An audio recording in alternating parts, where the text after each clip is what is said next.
Welcome to The Hypnotist, the show that gives you inside access to cutting-edge hypnosis with real clients facing genuine issues. Brought to you by the hypnotherapist demanded by celebrities, CEOs, and even royalty, Adam Cox. These recordings took place live from Adam's clinic in London's world-famous Harley Street. This podcast features powerful hypnosis, so do not listen while driving or operating machinery. This recording is not suitable for those with epilepsy or severe mental health issues.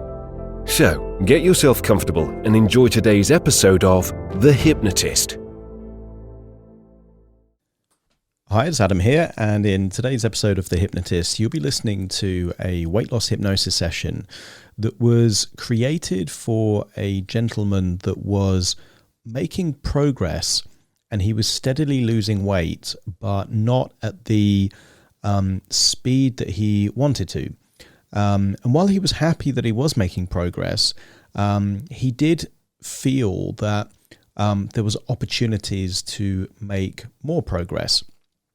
And I thought it would be useful to introduce a metaphor of a motorway here in the UK or a freeway over in the States, and appreciate actually a lot of the people listening to the show are actually in the US. I used to live in the US in Florida, going back about 20 years ago, and the freeways out there, 7, 8, 9 lanes sometimes. Typically motorways here in the UK, 3, maybe 4 lanes. But in essence, what's true about any motorway or freeway is that you have slower lanes and faster lanes. Here in the UK, we would call the right-hand lanes the overtaking lanes. So from that perspective, what I created with him was a metaphor where it's still better to make progress than not make progress, but that there are things that you can do to increase the speed of that progress. So you'll hear in the hypnosis session that his current progress was positioned to be in one of the slower motorway lanes. And then we use a disassociative technique for him to access what it would be like if he was to make faster progress, what that would change to his portion size, what it would change to his food choice, what it would change to his activity levels. And this is all done using a time in his life when he was exercising in a very resourceful state, because we also wanted to tap into the idea of unconscious exercise. I think this session will be very useful for anyone wanting to lose weight, because it creates an analog response rather than a binary response. A lot of people will use binary metaphors when losing weight, and they will say, I'm on the right track or I'm not. I'm on a diet or I'm not. And it's like an on-off switch. They either are or they're not. Whereas the reality is, losing weight is not an on or an off switch. It's not binary. It's more analog, like a dimmer switch on a light switch, in the sense that you can make faster progress, no progress, slower progress. And it's not just related to calories in and calories out. It's also related to blood sugar levels, insulin levels, portion size, and lots of other things as well. This is designed to put whoever's listening in a highly resourceful state and to want to make choices that accelerate the speed of losing weight, but equally know that you can always change the pace and slow down or speed up. But the important thing is to continue making progress. If you're listening to this and you like some of the principles, some of the ideas of weight loss, but feel it doesn't quite connect or resonate with you 100%, obviously this was created for someone else. There will be a link nearby to this podcast where you can book a free 30-minute consultation call with me, and I can explain how I would work with you specifically. But you might find that this actually is a useful session for you to make progress in your own life. So find a quiet place where you won't be disturbed, relax, and enjoy the session.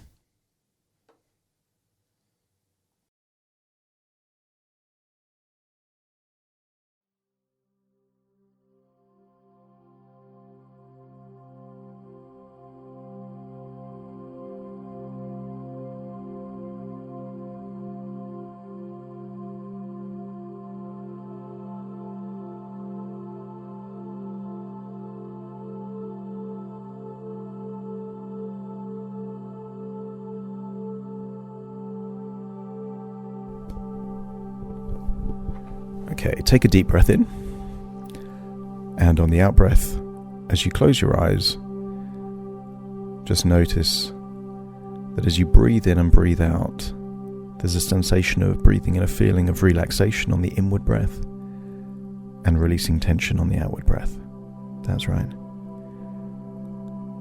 As you breathe in and breathe out, just become aware that by slowing down the outward breath and elongated the outward breath, you create a vacuum in your lungs, enabling you to take deeper and deeper breaths. And the deeper you breathe, the deeper relaxed your body is able to go. That's right. As you breathe in through the nose and out through the nose, and as you listen to the sound of my voice, occasionally your mind will pick up on different sounds. The sound of a ticking of a clock, the sound of a breeze going through branches in a tree, the sound perhaps of footsteps or voices in neighbouring rooms, or perhaps the sound of traffic on a nearby road. And the more that your conscious mind is distracted by these sounds, the better able I am to communicate directly with your unconscious mind. Because so much of what you do is not conscious. You blink thousands of times a day, but rarely do it consciously. Normally, as you breathe in and breathe out, a thought isn't even attached to that breath. Your heart can beat, and food can digest, and blood goes all around your body without any attempt at conscious intervention. And I want you to allow that part of your subconscious mind, the part that does so much without thinking, to open up a portal to my voice to enable useful and powerful suggestions to take root that will take your life in exactly the direction that you want to take it. As you breathe in and breathe out, I want you to get the sense that as your physical body relaxes, I want you to get a sense that your imagination is becoming more vivid, more powerful. And doesn't it make sense that imagination is the interface between the conscious and the unconscious mind? Sometimes a good idea that's come from your unconscious will be in the form of a movie or an image in your mind's eye. Sometimes when you access a memory that gives you wisdom or insight that can help you in the present, it's your imagination recalling that memory, almost like you're reliving it. And I want you to use the power of your imagination, your mind, to remember a time when you were in a hotel in a different country. Maybe you can remember that place, the pool, the views. And I want you to imagine that you can remember that hotel room with that comfortable bed. And I want you to imagine what it would be like to lie on that comfortable bed, feeling so deeply relaxed that your body sinks into that bed. And I will count down from 5 to 1, and you will imagine what it would be like to fall asleep on that bed in that room in that country, almost back at that time, starting to count 5, releasing any tension around your eyelids, around your eyes, forehead, that's it. 4, releasing any tension around your neck and your shoulders, arms feeling limp, loose and heavy. That's it. 3, as you breathe in, notice as you feel the sensation of your skin, perhaps on the duvet or the sheets. There's a feeling of releasing any and all tension, breathing deeper and deeper. And 2, legs getting heavier, limp, loose, almost like the limbs of a puppet without any strings. That's it. 1, feeling what it would be like to drift off to sleep in that bedroom, in that hotel, in that part of the world now. And as you do so, I want you to imagine what it would be like to imagine that you're in the same room looking at that version of you fast asleep on the bed, and you're dressed in whatever clothing is appropriate to exercise. And if you can imagine seeing yourself there on that bed fast asleep, and feel like you're wearing whatever clothing is useful for exercise, just let me know by nodding your head. And I want you to imagine making your way to a gym area in that hotel, perhaps where there's a treadmill with an interesting view. And I want you to imagine there is a large TV screen in front of that treadmill. And I want you to imagine setting the gradient and the speed of the treadmill so that you're walking at a pace that you can comfortably breathe in and breathe out without too much physical exertion, but knowing that your body is at the level where very soon it will burn fat without you even realizing it. And I want you to imagine that you're walking at that pace on the treadmill. And I want you to notice that when you're walking on a treadmill, because your brain, your body can do this very easily, very, very quickly, it can happen without you thinking about it. That your mind can drift or your attention can focus on something else, and yet one foot follows the other foot. Progress is still being made, and it's happening without your conscious involvement. Your unconscious is doing the exercise for you. And if you like the idea that your unconscious can help you lose weight in the same way that your unconscious breathes and blinks and makes your heart beat at the right rate, just let me know by nodding your head. That's right. And I want you to delegate this type of weight loss to your unconscious mind. It doesn't need any conscious involvement. The only conscious decision you need to make is what clothing to wear and physically get onto that treadmill, and then pass the reins over to your unconscious mind that can take it from that point forwards, which then means that you free up the resources to do something else. And I want you to imagine what it would be like to just watch this TV screen. And on this TV screen, I want you to imagine there is a car driving up a motorway. Maybe it's a motorway that you're familiar with, or maybe it's an American-style freeway with 7 or 8 or even more lanes. All I know is that you're on the treadmill walking, and you're looking at a large TV screen where a car is driving up a motorway. And I want you to accept the suggestion that losing weight is like driving to a destination. You can drive slowly in one of those lanes designed for large trucks, farm machinery. And I want you to intuitively know what choices you would need to make on a daily basis to make progress, albeit progress at a slower rate. You will still get to your destination, but it might just take longer. And I want you to imagine what you would need to do to make progress at that speed. And when you know what you do, just let me know by nodding your head. And then I want you to imagine you then see the car move to the second lane, not the fastest lane, but certainly not the slowest anymore. And I want you to get a sense that you are now feeling like you're driving that car. And I want you to get a sense what making progress, but slightly more progress, would mean for you. What minor changes would you need to make to lose weight very incrementally, almost unnoticeably, at a faster rate? Because when two cars are traveling side by side on a motorway, maybe one's going 50 miles an hour and the other 55, in the short term they look like they're going at the same speed. It's only after time that one finally overtakes the other. And I want you to scan your imagination for what it would mean for you to make slightly faster progress. What would the tiny differences be in your diet, in your physical activity, in your portion sizes, when you eat and how much you eat? And they're not dramatic changes, subtle changes that perhaps you wouldn't even notice. But over a month you would notice. And over a year you would definitely notice. And when you know what those key distinctions and changes would be, again, let me know by nodding your head.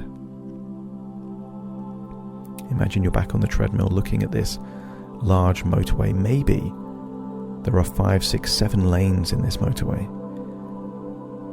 And now see the car move to the 3rd lane. Imagine you're back driving that car, and imagine what it would mean to make even more progress, driving the car faster than either of the 2 previous lanes. Maybe in this lane, when you feel hungry, the slight distinction is just to decide to drink a full glass of water first. And if nothing else changed, what that would mean over a month, over 3 months, would mean that you're training your mind to deal with hunger in a different way. You're training your self-discipline, self-control to accept the idea that hunger does not mean you have to eat, while also accepting the suggestion that the more hungry you are, the better food tastes. And you can think back to many times in your life where you know that to be true.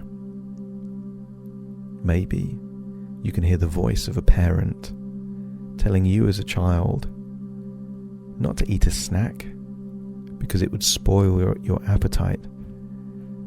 And I want you to get a sense that at different times in different generations, eating between meals was rare. And if you were to scan the internet and look for pictures of different generations in a park, on a beach, in the 30s, 40s, 50s, 60s, you would see very few overweight people because less food was consumed. People ate at meal times, they rarely ate desserts, and they rarely snacked. And perhaps the clues to accelerating the speed of your journey is at a time when people accepted that it's okay to feel hunger and not need to eat, but also that the body adapts.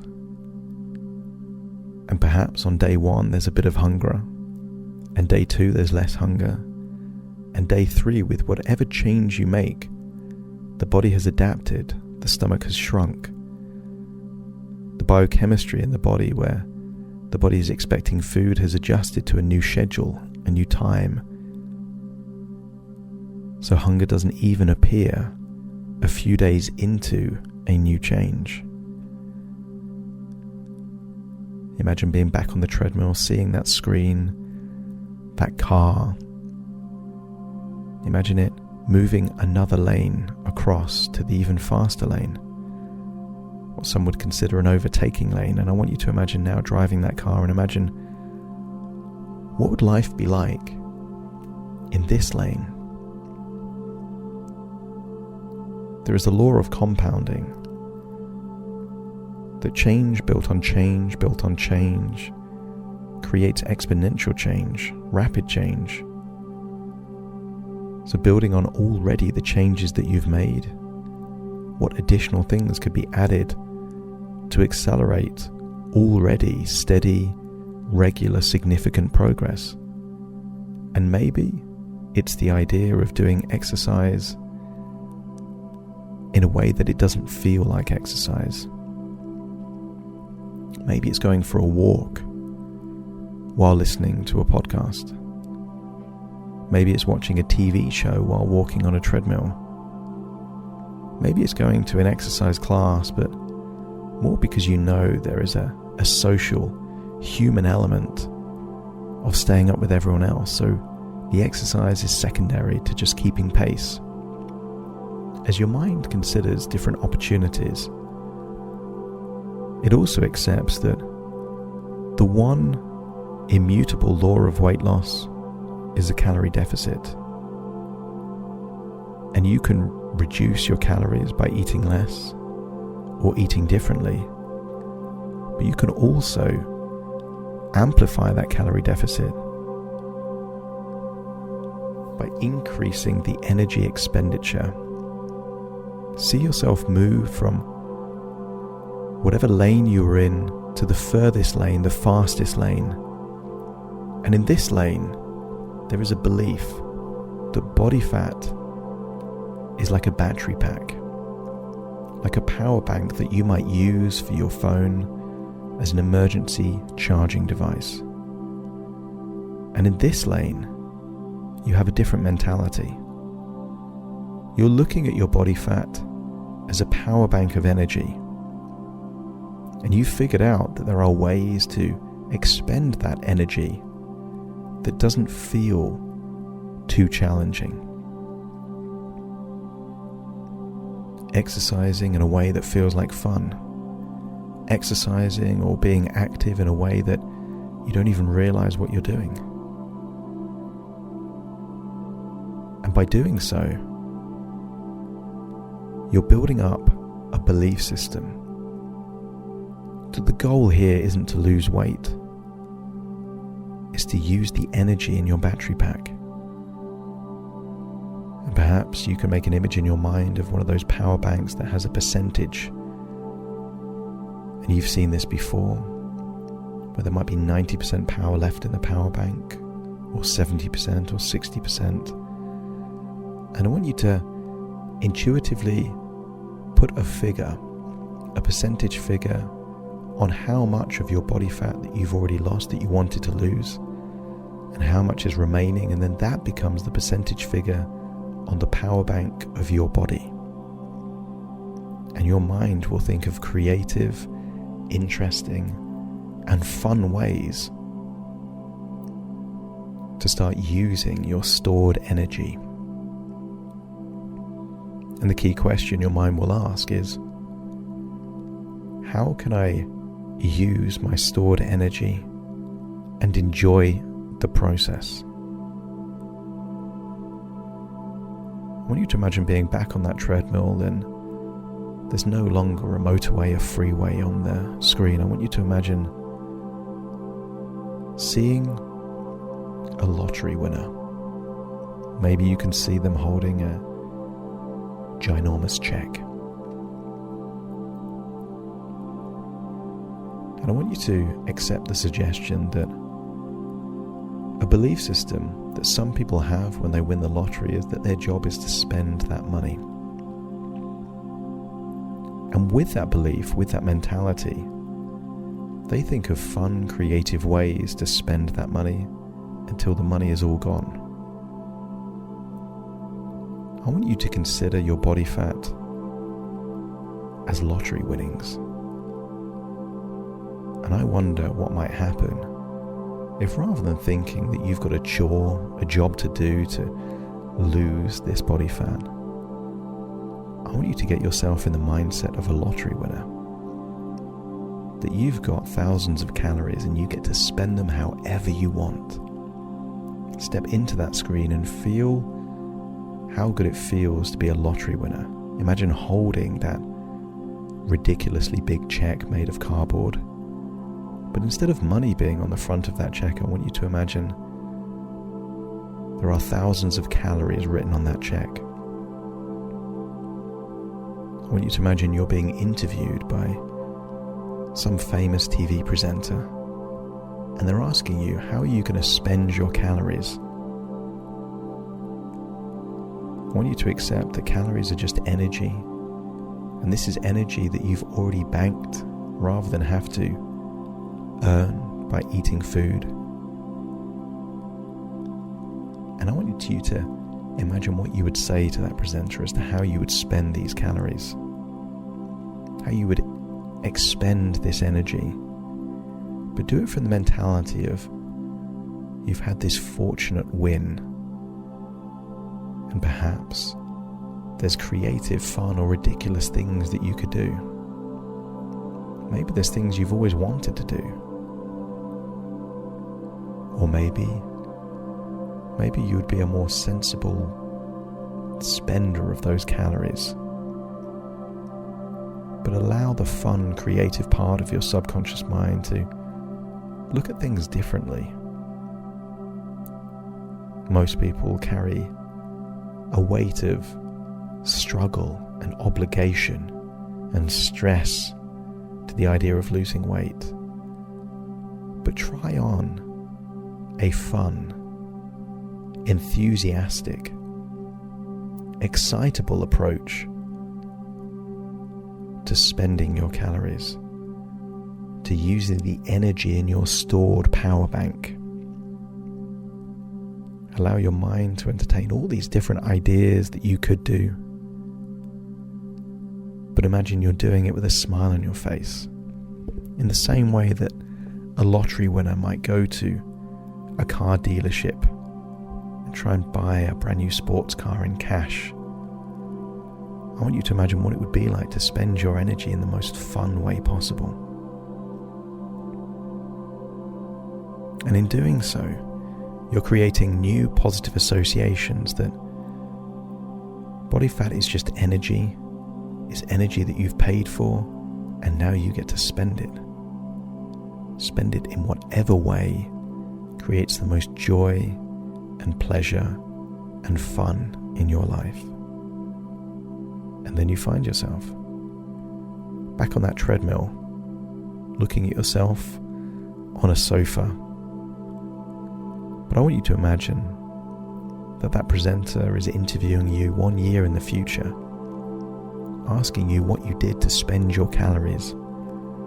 And I want you to see yourself a year from now on that screen, looking slim, perhaps even athletic. You're on the treadmill hearing what the future version of you is saying that you did to spend your energy. And it could be a boring story, or it could be a hugely entertaining story, filled with fun and adventure. But notice that it doesn't matter. A lottery winner could spend millions of pounds on boring art that they don't even like, or they could spend it on incredible adventures where they see the world and do amazing things. And likewise, you could spend your calories just by doing things that anyone would need to do, or you could spend them in ways that enable you to live your life in the way that you want to live it. Generally, people think in terms of time and money when they think of resources. But time and money mean nothing if you don't have the energy. You have the energy. You've banked the energy. And now that combination of time, money, and energy enables you to do those things that you've always wanted to do. You find yourself back on that treadmill, and you look down, and the treadmill stops, and you realize that hundreds of calories have been burned without you even thinking about it. And it plants a seed of an idea of a way to enable you to access those faster lanes of the motorway to make more and more progress towards that future version of you. Imagine walking back to your hotel room, seeing that version of you lying on a bed fast asleep, climb into that body, reconnect, but take these new insights, distinctions, creative ways to move your life in the very direction that you want to. Eating less, eating at different times, perhaps replacing cereal for something else, or maybe skipping breakfast altogether if it means that you've pre-prepared an idea of a delicious meal to break your fast at lunchtime. You will awaken with the resources necessary to think differently about body fat and think differently about energy. Your body fat is simply a power bank of energy, and you will think of creative ways to use up that energy. Some will be fun, and some will just be mindless that you don't even realize what you're doing. But either way, that energy will be spent creating a version of you with more health, confidence, and more opportunity to live life on your terms. Imagine getting up out of that bed, looking around, perhaps looking out of a window to a part of the world you haven't seen in years, and getting a sense that you're reconnecting the ability to link an emotion of enjoyment and fun to being active and accelerating your own weight loss journey. And then you realize that this is just your imagination accessing the power of your subconscious mind, and actually you're listening to my voice firmly in the present. In a few moments' time, I will count from 1 to 10 to awaken you, and you will awaken feeling highly resourceful, motivated, and enthusiastic to move from whatever lane you've been in on your journey to incrementally faster lanes, to accelerate your progress, but enjoy the journey while you're doing it. Take a deep breath in through your nose and out through your nose. Just wiggle your fingers, wiggle your toes. Get a sense that you're in your own physical body right now as I count from 1 to 10 to awaken you. 1, 2, 3, waking up. 4, 5, 6, more alert. 7, 8, open your eyes, open your eyes. 9, 10, wide awake, wide awake, wide awake.